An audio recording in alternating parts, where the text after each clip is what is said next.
Eu quero compartilhar com você debaixo do tema abrindo portas por meio do louvor. Você gosta de louvar a Deus? Você gosta de adorar a Jesus? Deixa eu falar que isso aqui é uma coisa tão comum no mundo, que até aquelas pessoas que não se identificam como cristãs ou evangélicas ou protestantes, elas amam louvores, elas amam louvar a Deus, mesmo sem saber do seu princípio, mesmo sem saber dos seus valores, mesmo sem reconhecer o que de fato um louvor representa, elas amam louvar a Deus. Existe uma expressão muito conhecida entre nós, que é a expressão Deus habita no meio dos louvores.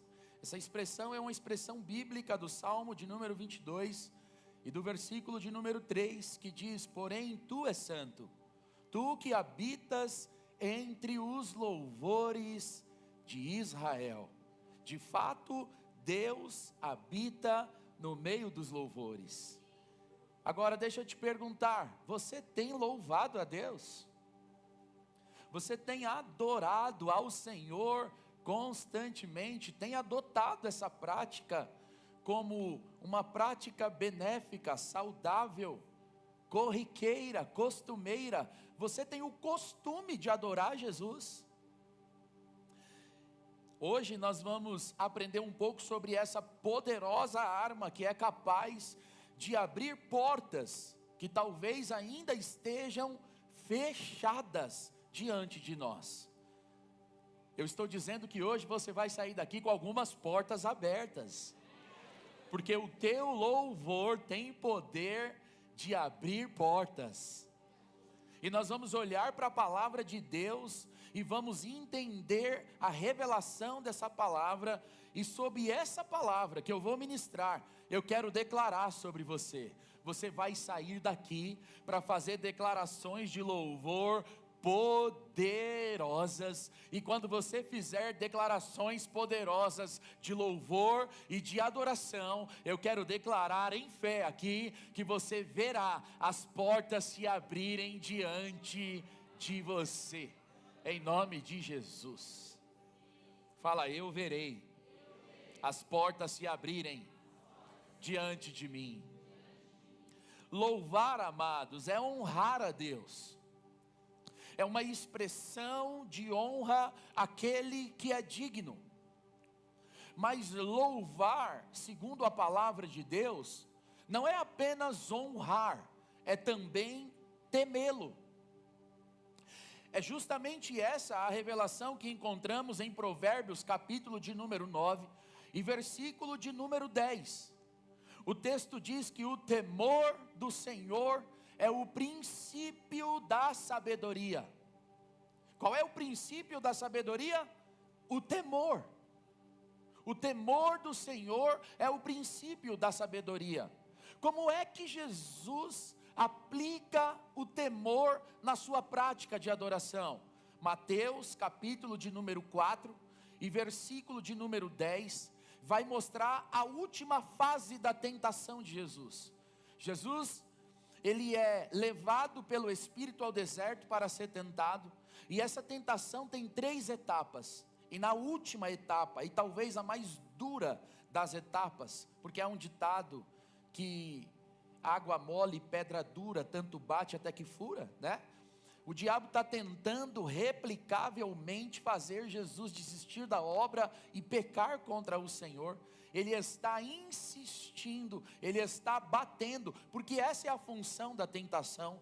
A função da tentação não é vir bater a sua porta e depois nunca mais voltar. Ela vai bater a sua porta 1 ano, ela vai bater a sua porta no 2º, ela vai bater a sua porta no 3º, e 5 anos servindo a Deus, a tentação ainda vai vir. Porque a função da tentação é enfraquecer a sua resistência, é tornar você vulnerável, é tornar você fraco espiritualmente e talvez até duvidoso do favor de Deus sobre a sua vida. E quando isso acontece conosco, normalmente nós cedemos à tentação. E o que o diabo faz com o Senhor? Mostra-lhes todos os reinos do mundo. E ali, segundo alguns estudiosos, não era apenas os reinos do primeiro século. A palavra todos ali é uma representatividade para entregar a Jesus os reinos do passado, os reinos do presente e os reinos do futuro. Então o diabo diz: se você se prostrar e me adorar, eu vou te entregar todos os reinos das eras, das épocas e da história da humanidade. E aí Jesus replica Mateus capítulo 4 e versículo de número 10, dizendo: ao Senhor teu Deus adorarás, e só a Ele darás culto. O que Jesus está fazendo? Jesus está replicando o texto da lei de Deuteronômio capítulo 6 e versículo 13. O que está em Deuteronômio capítulo 6 e verso 13? Está escrito: o Senhor teu Deus temerás, a Ele servirás. Veja que Jesus está substituindo a palavra temor de Deuteronômio capítulo 6 e verso 13 pela palavra adoração em Mateus capítulo 4 e verso 10. Agora em Provérbios 9 verso 10, o texto diz que o temor é o princípio da sabedoria. Se Jesus está substituindo as palavras, a adoração é o princípio da sabedoria. Logo, quando nós adoramos a Deus, nós abrimos as portas da sabedoria para nós. Quando nós louvamos, adoramos a Jesus, o que nós estamos fazendo é abrindo portas. E aqui a primeira a ser aberta é a porta da sabedoria. Tem alguém aqui que quer ser mais inteligente? Tem alguém aqui que quer ser mais sábio? Tem alguém aqui que quer sabedoria do alto? Se você adorar o Senhor, você vai receber sabedoria. Então todos aqueles que querem receber sabedoria do alto, eles precisam exercer o princípio da adoração. Quando nós adoramos ao Senhor, segundo Provérbios 9 e 10, nós adquirimos mais sabedoria. Mas eu tenho encontrado alguns irmãos que dizem assim: pastor, e não sei não, essa conversa aí é meio estranha, porque eu já vivo a minha vida para a glória de Deus. Eu não preciso ficar louvando para falar que eu abro as portas. Você está se comportando igualzinho aquele marido que a esposa fala assim: amor, você me ama? E ele fala assim, todo bruto, né, chocro: eu preciso ficar falando que te amo? Precisa. Irmãs, precisa ou não? Precisa. Significa dizer que mesmo que você gaste a sua vida para Jesus, que mesmo que você viva para a glória de Deus, você precisa ter momentos específicos de louvor e adoração ao Senhor. Porque louvores a Deus acarreta em sabedoria para você. E quais são os melhores lugares para você fazer isso na prática com os seus irmãos? Culto e célula. Não existe ambiente mais propício. Irmão, olha o que já aconteceu nessa reunião hoje. Olha o mover de Deus. Olha o liberar de Deus. Durante o tempo da adoração, esses primeiros 30 minutos que passamos aqui, irmão, uma explosão de presença, de unção, de graça, de favor, uma liberação de sabedoria. As portas estão sendo abertas. As portas estão sendo abertas porque nós estamos adorando ao Senhor. Então, sim, você precisa ter momentos específicos, sozinho e com os seus irmãos, para louvar e adorar a Deus. E a célula é um ambiente formidável para isso acontecer. O culto é um ambiente espetacular para você ver o mover de Deus liberando sabedoria sobre você. Irmão, não é porque eu sou igrejeiro que eu vou falar o que vou falar. Eu gosto de culto. Eu não gosto de perder culto. Se fizer 10 cultos aqui na semana, eu quero vir nos 10. Quem congrega comigo aqui, desde que congrega, sabe muito bem disso. Eu só perco culto aqui, quando eu estou de férias. Aqui, mas mesmo nas minhas férias, eu procuro uma igreja para cultuar o Senhor. Seja onde eu estiver. Se eu estiver em BH, se eu estiver na Bahia, se eu estiver no interior de São Paulo, onde eu estiver, mesmo de férias, eu encontro uma célula, eu encontro uma igreja, e eu vou adorar ao Senhor. Eu amo culto, eu amo dar louvores a Deus, porque eu compreendi que há algo especial quando nós separamos essas 2 horas do domingo para celebrar o nome do Senhor. Eu recebo sabedoria. Irmão, por favor, olhe para você. Quanto tempo você é crente? Eu posso certificar, sem erro, sem medo de errar, que você é muito mais inteligente e sábio do que quando não conhecia Jesus. Talvez você não percebeu a sua evolução, mas veja quanto você já cresceu. Veja quanto você já avançou. Porque em cada culto que você vem e louva a Deus, você recebe sabedoria. Em cada encontro que você vem e exalta o Senhor, você recebe sabedoria. É que nós queremos receber tudo de uma vez. E Deus, como um bom pai, vai entregando para os seus filhos a sua porção necessária do seu dia. Deus hoje está agregando aos seus valores mais sabedoria. Hoje você vai sair daqui mais sábio, irmão. Hoje você vai sair daqui muito mais sábio. Por quê? Porque o louvor abre as portas da sabedoria. Uma outra verdade bíblica é que o louvor abre as portas para o enchimento do Espírito. Todos nós queremos viver uma vida cheia do Espírito, mas existe um princípio para isso. Olhe para o Salmo 1, dos versos 1 ao 3, o texto diz: bem-aventurado o homem que não anda segundo o conselho dos ímpios, que não se detém no caminho dos pecadores, nem se assenta na roda dos escarnecedores, antes tem o seu prazer na lei do Senhor, e na sua lei medita dia e noite. Pois será como a árvore plantada junto a ribeiros de água, a qual dá o seu fruto no tempo, e as suas folhas não cairão, e tudo quanto fizer prosperará. Quando a gente olha para esse texto, a gente aprende alguns princípios. Que o meditar na palavra de Deus favorece-nos, torna-nos como árvores plantadas junto a ribeiros de água.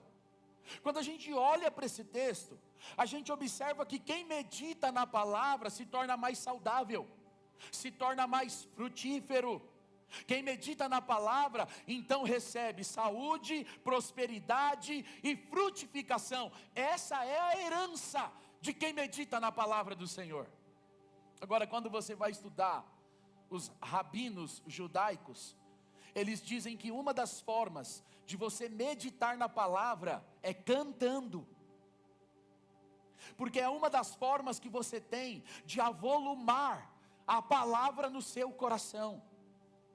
Então, quando você vai fazendo declarações, eles chamam isso de meditação.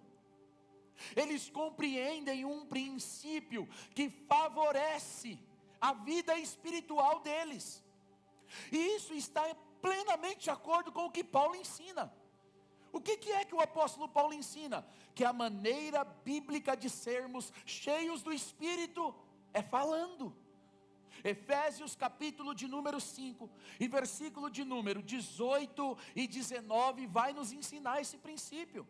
E não vos embriagueis com vinho, no qual há dissolução, mas enchei-vos do Espírito. Pergunte para Paulo: como, Paulo, eu posso ser cheio?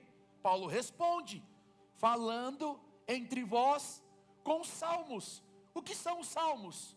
A palavra de Deus.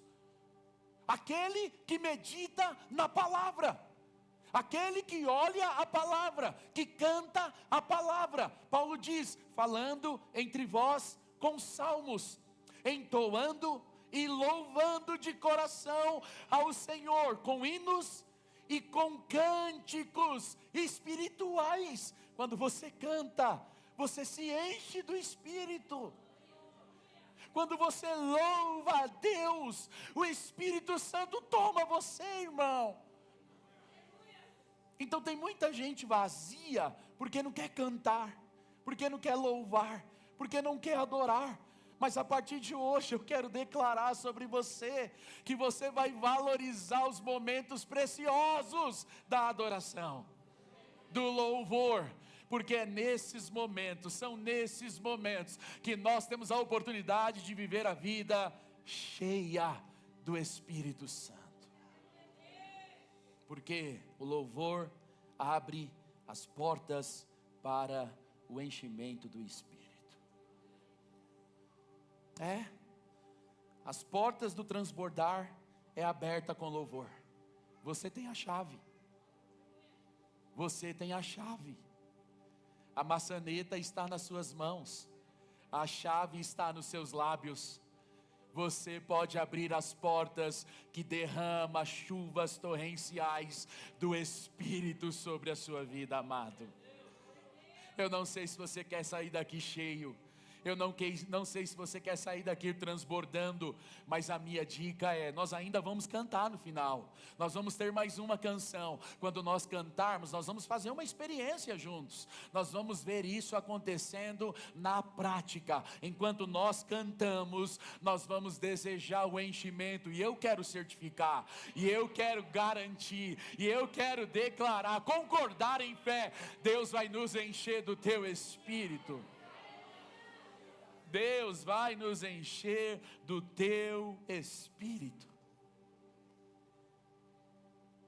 Uma outra coisa que eu aprendo é que além do louvor abrir as portas da sabedoria, abrir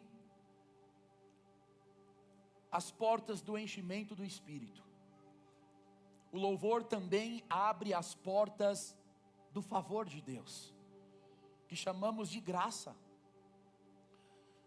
O louvor tem o poder de abrir as portas da graça.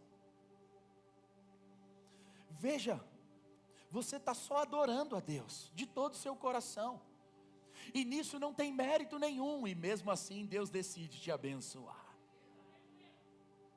Há muitas palavras no Antigo Testamento que traduzem a palavra louvor. A mais conhecida é a palavra halal, de onde vem aleluia. Mas nós temos a palavra Iada, que surge a partir da história de Lia. Se você não conhece, fique em paz, eu vou te explicar. Lia era uma das esposas de Jacó. Jacó tinha duas esposas, Raquel e Lia. Mas deixa eu introduzir você nessa história rapidamente. Ele é o filho mais novo de Rebeca e de Isaac. E a bênção de direito da primogenitura é do seu irmão Esaú. Mas a Bíblia diz em Gênesis capítulo de número 27 que ele toma a bênção do seu irmão. Ele se passa pelo seu irmão na velhice e na dificuldade do seu pai identificá-lo. Jacó se passa por Esaú e rouba-lhe a bênção. Toma-lhe a bênção. Em Gênesis 27, 35 é justamente essa palavra que nós temos lá, que Jacó deu a bênção, tomou a bênção do seu irmão. Isaac abençoou Jacó achando que era Esaú.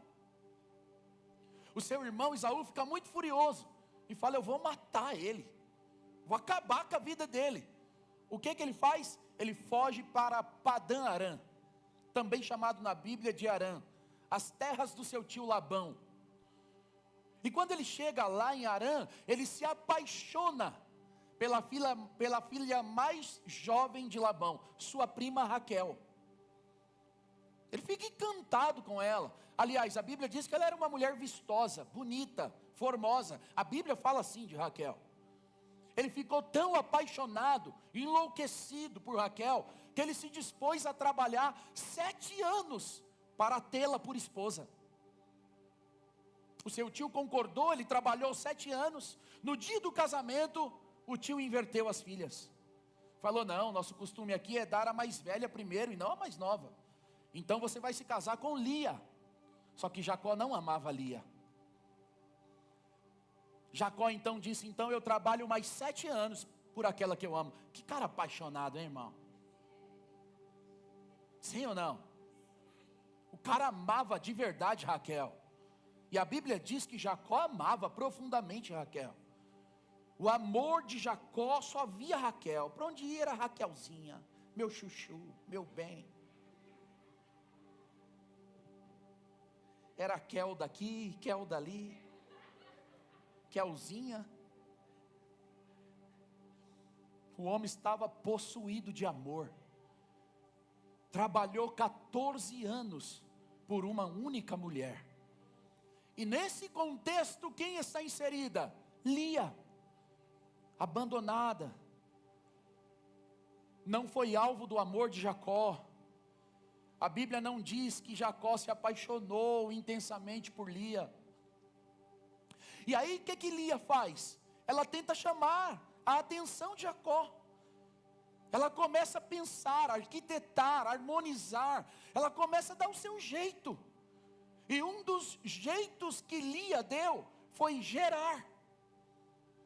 Lia começou a ter filhos para Jacó.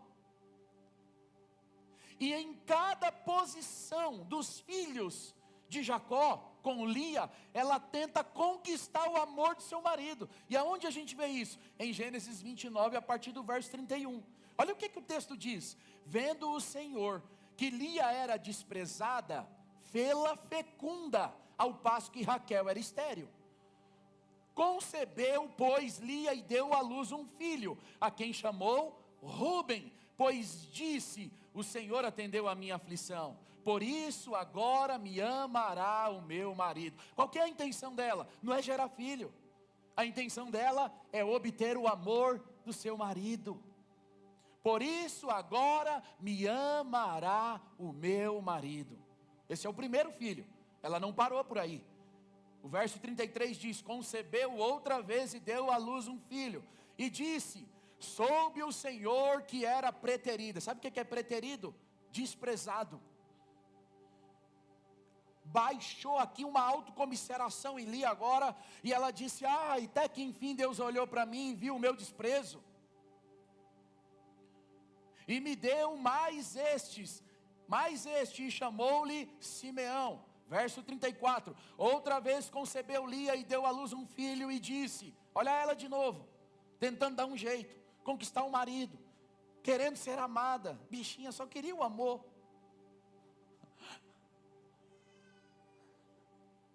Mas não conseguiu, foi para academia, fez crossfit, dieta, cetogênica. E Jacó não olhava para ela não. Terceiro filho, concebeu Lia e deu à luz um filho e disse, agora desta vez se unirá a mim meu marido. E ela teve o terceiro filho chamado Levi, cujo nome é unido. Por isso que ela disse, ele vai se unir a mim, já é o terceiro. E você sabe o que é o pior? É que nem assim Jacó tinha amor profundo, paixão verdadeira por Lia. Agora no verso 35, ela descobriu o segredo. Verso 35 de Gênesis 29 diz, de novo concebeu, quarto filho, e deu à luz um filho. Só que agora o que ela disse? Esta vez louvarei o Senhor. Chega! Acabou. Não é para o agrado do marido, não é porque eu não estou bem psicologicamente, não é para agradar a família, não é para agradar o meu pai Labão, não é para agradar os meus tios, não, chega, agora eu quero louvar o Senhor. Como que é o nome do menino, Lia? Judá. Judá, cujo seu nome significa louvor.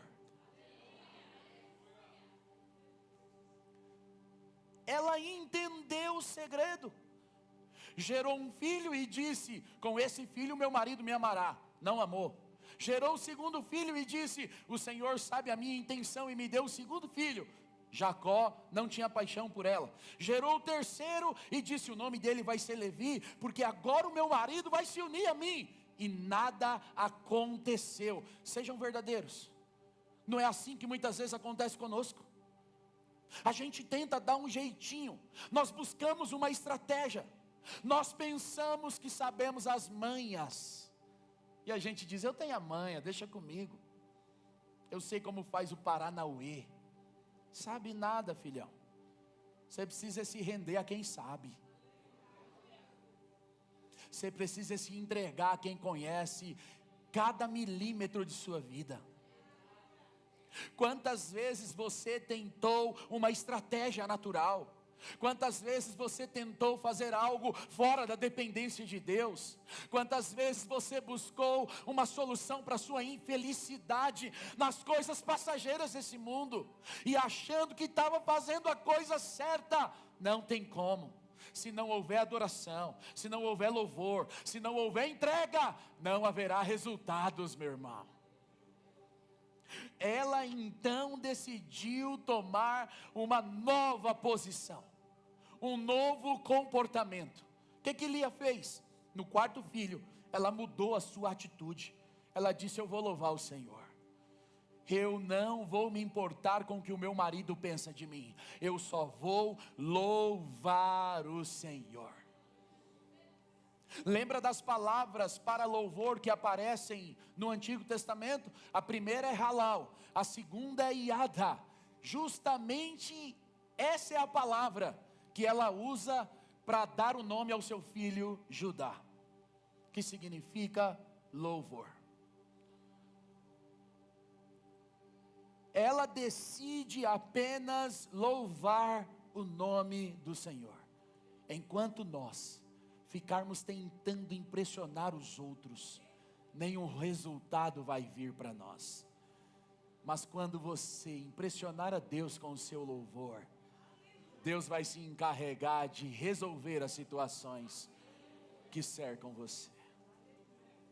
Eu gosto muito de atentar para a expressão que está aí no texto, que diz: e cessou de dar à luz.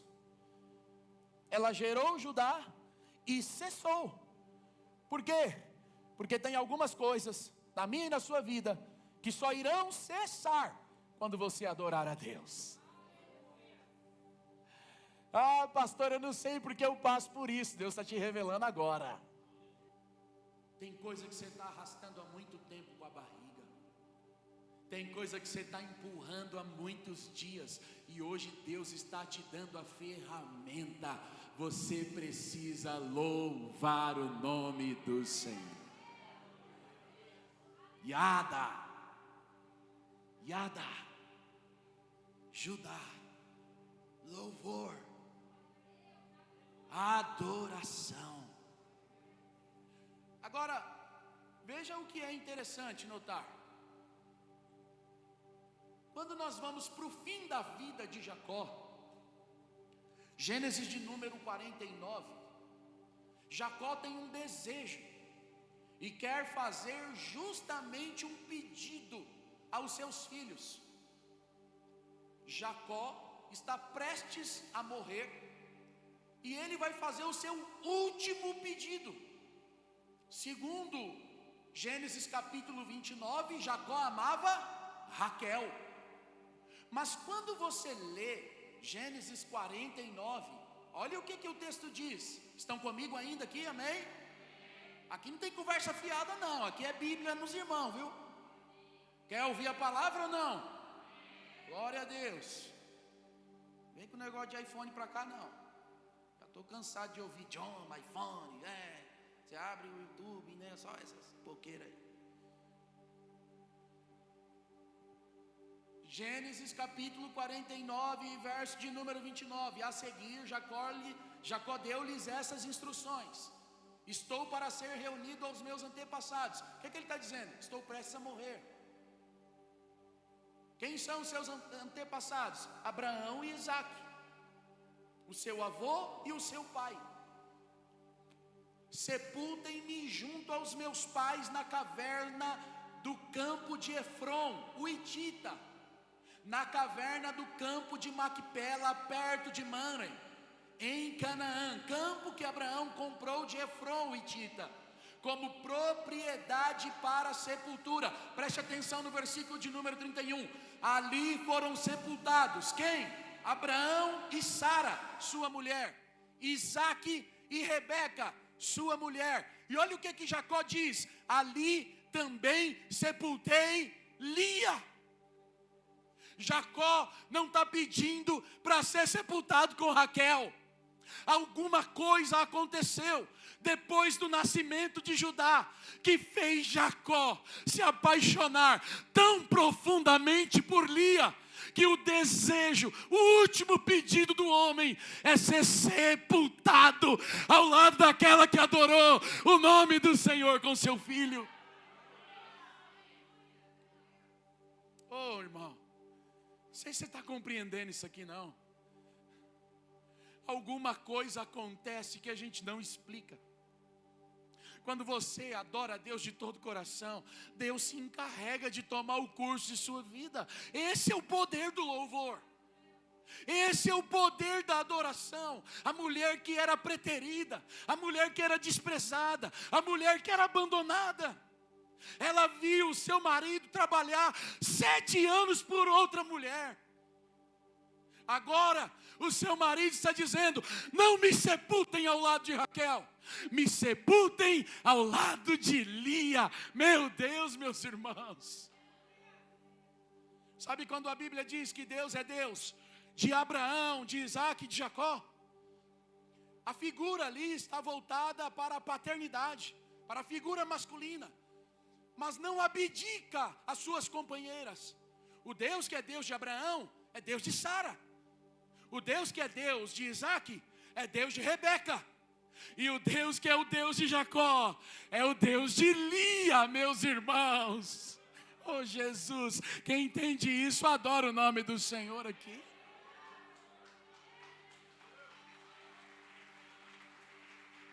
Ele é o Deus de Abraão, de Isaque e de Jacó. Ele é o Deus de Sara, de Rebeca e de Lia. Eu imagino alguém indo lá em Mamre, na fonte, na sepultura de Efron, dizendo assim: eu vou visitar Abraão. Chega lá, está lá na lápide: Abraão e Sara, Isaque e Rebeca, Jacó. A preterida está aqui. Ela louvou o Senhor, ela adorou o Senhor, ela aprendeu o segredo. A história dela foi mudada, a vida dela foi transformada, porque o seu louvor move o céu. O seu louvor impacta a terra de uma maneira tão... Oh, irmão, se você soubesse disso, quando você adora, Deus escuta dos altos céus a sua canção, meu irmão.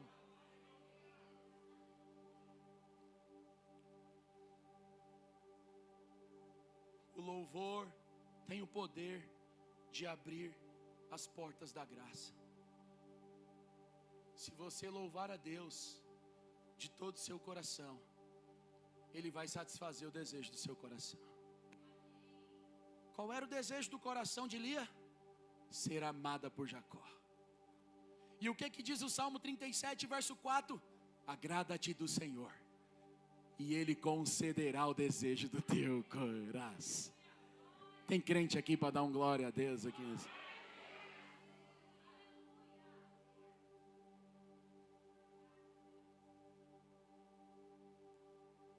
Yada é o segredo.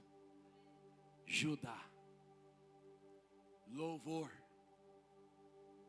E você sabe o que é interessante? É que Jesus veio da tribo de Judá. Sabe o que é mais interessante ainda? É que Jesus é o leão da tribo de Judá. O significado de Judá é louvor. Então, sempre, sempre, sempre, o Senhor virá no meio dos louvores. Porque Jesus veio da tribo de Judá. Quando você adora, Ele vem. Quando você canta, Ele vem. Quando você exalta, Ele vem. Quando você abre o seu coração, a sua boca para louvar, Ele vem no meio dos louvores. Todas as vezes que você louva, a porta da graça se abre para você. Todas as vezes que você louva, o favor de Deus te alcança. Sabe o que é interessante observar? Que a graça não é uma doutrina. A graça não é um ensino. A graça é uma pessoa. É o próprio Jesus, cheio de graça e verdade. Por meio de Moisés, Deus deu a lei, mas Cristo foi enviado aos homens como a graça de Deus. Quando você adora, é o próprio Cristo que enche você do Espírito Santo. E eu estou indo para o final, para a gente poder fazer o quê? Louvar e abrir portas. Nós vamos abrir portas aqui hoje, porque o louvor abre as portas que ainda estão fechadas diante de nós. É interessante observar que o louvor, além de trazer sabedoria, o louvor além de encher do Espírito, o louvor além de abrir as portas da graça, para concluir, o louvor também abre as portas da vitória.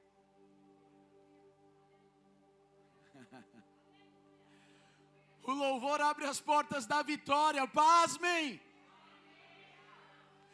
Quando você adora, há uma vitória na sua direção, meu amigo.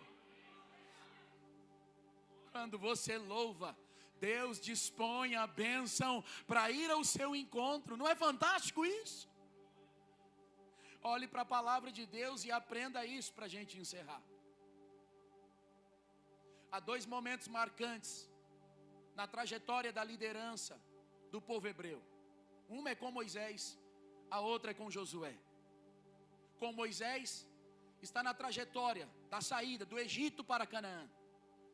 Com Josué, está no estabelecimento e na posse da terra. Foi um período muito difícil para Israel quando Moisés morreu. O povo chorou, pranteou, ficou de luto profundo. Mas Josué assumiu a posição e se encarregou de levar o povo para o outro lado do Jordão, para Canaã prometida. Mas chegou o dia de Josué morrer também. O povo que já tinha consultado a Deus quando Moisés morreu, agora consulta a Deus a respeito da morte de Josué. Como é que nós vamos enfrentar os inimigos para obter vitória? Josué morreu, grande general. E aí quando a gente vai ler Juízes, capítulo de número 1, e verso de número 1 e 2, nós encontramos a resposta de Deus para eles. Depois da morte de Josué, os filhos de Israel consultaram ao Senhor dizendo: quem dentre nós, primeiro, preste atenção no termo, por favor. Quem dentre nós, primeiro, subirá aos cananeus para pelejar contra eles? Irmãos, eles estão em campanha militar. Eles estão em frente de batalha. Eles estão lutando por posse e por domínio geográfico. Josué morreu e agora eles foram consultar. Nós estamos aqui e queremos saber do Senhor: quem é que vai enfrentar os cananeus primeiro? E aí Deus responde: respondeu o Senhor, Judá subirá.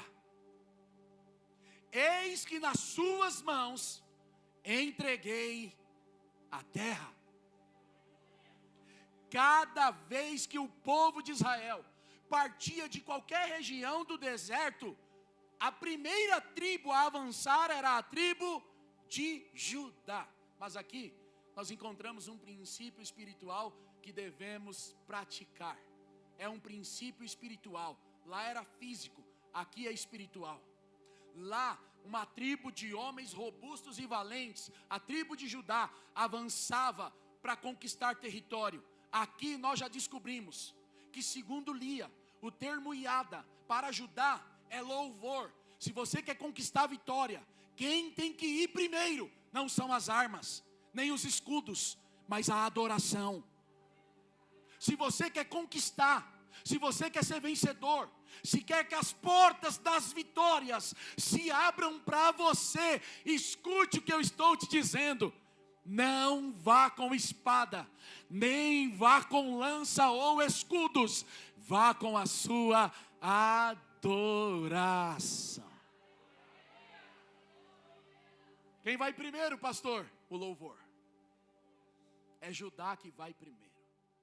É o louvor que vai primeiro.